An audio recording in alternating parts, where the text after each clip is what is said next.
Assalamualaikum warahmatullahi wabarakatuh.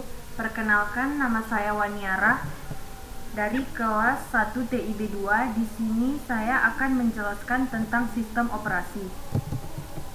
Pengertian sistem operasi. Sistem operasi adalah sebuah perangkat lunak sistem yang mampu mengelola sumber daya resource dari software dan hardware agar dapat berjalan dengan baik serta memudahkan proses interaksi dengan pengguna atau user brainware. Jika kita analogikan sederhana, hubungan antara operating system dengan komputer adalah seperti kendaraan bermotor dan bahan bakar, di mana tanpa adanya bahan bakar tentu saja kendaraan bermotor tidak akan bisa berjalan dengan semestinya. Sama halnya dengan sistem operasi, di mana kita tidak akan bisa menggunakan perangkat komputer apabila tidak adanya OS.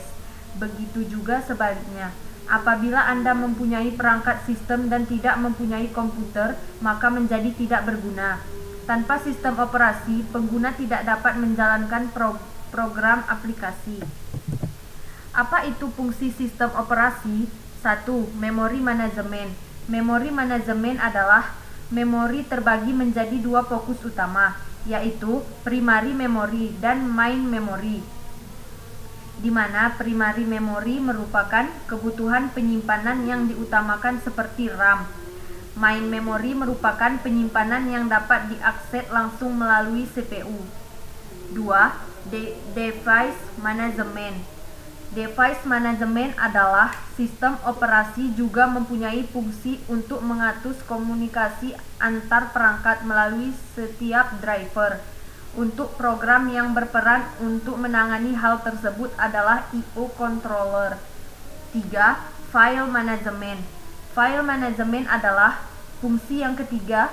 OS juga dapat digunakan untuk melakukan konfigurasi pada dokumen, mulai dari tahap awal hingga akhir, yang mengatur kebutuhan detail setiap informasi. Kemudian, mengelola fungsionalitas di sistem dan fitur yang lainnya. 4. Prosesor manajemen. Prosesor manajemen adalah fungsi dari sistem operasi yang terakhir adalah mendukung proses multiprogramming untuk menentukan fase mana yang menggunakan prosesor dalam jangka waktu tertentu. Apa saja jenis-jenis sistem operasi? 1.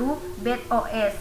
Bed OS adalah jenis sistem operasi yang dapat menyatukan beberapa pekerjaan sehingga menjadi lebih cepat terselesaikan dan tidak terlalu berat untuk diimplementasinya. 2. Distribute OS. Distribute OS adalah menggunakan beberapa prosesor di berbagai mesin untuk memudahkan komputasi yang nantinya diberikan kepada user secara cepat dengan akurasi yang tepat. 3. Mobile OS merupakan operating system yang didesain khusus untuk kebutuhan perangkat mobile. Apakah Anda tahu Android dan iOS? Ya, tentu saja kedua platform tersebut merupakan OS yang dibuat khusus untuk kebutuhan aplikasi dalam perangkat mobile. 4. Multitasking atau time sharing OS. Dengan menggunakan sistem multitasking, setiap pengguna dapat mengerjakan beberapa sifat secara bersamaan dalam perangkat CPU yang sama. 5. Network OS. Dalam menggunakan jaringan network, OS juga berperan sebagai pengatur data, keamanan, user, dan fungsi dari networking itu sendiri. 6. Real-time OS.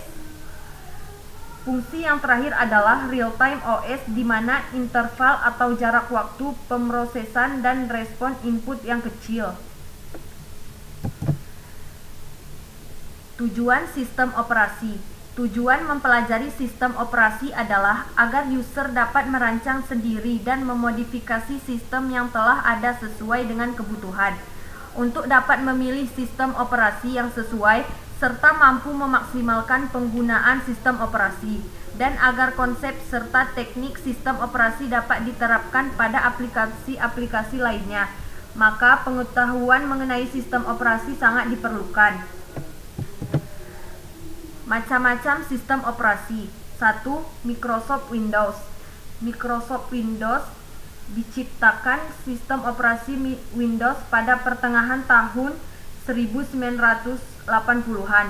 Sampai hari ini sudah terdapat banyak versi Windows, tetapi versi-versi yang terbaru adalah Windows 10, dirilis pada tahun 2015.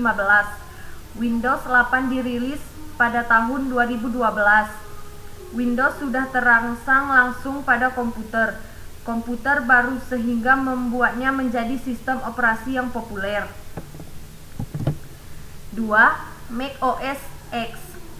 Mac OS adalah sistem operasi dengan antarmuka grafis yang dikembangkan dan didistribusikan oleh Apple Inc.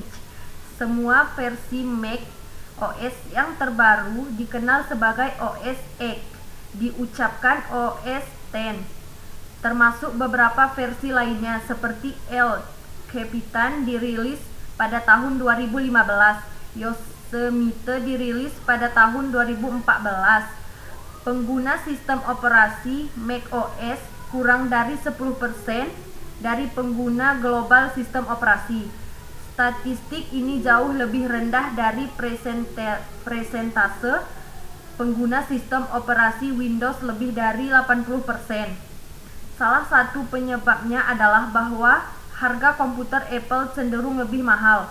Namun banyak orang lebih menyukai tampilan sistem operasi Mac OS X daripada Windows. 3. Linux. Linux adalah jenis sistem operasi open source yang kode programnya source code dapat dimodifikasi dan didistribusikan oleh siapa saja di seluruh dunia. Sistem operasi Linux berada dari sistem operasi Windows yang bersifat proprietari. Modifikasi kode program hanya dapat dilakukan oleh perusahaan pencipta Windows. Beberapa keuntungan Linux adalah gratis dan tersedia banyak varian Linux yang dapat Anda pilih sesuai keinginan Anda. Menurut StatCounter Global Stars, pangsa pasar pengguna sistem operasi Linux kurang dari 2% dari pengguna global sistem operasi. Namun, sebagian besar komputer server menggunakan Linux karena relatif mudah untuk dimodifikasi.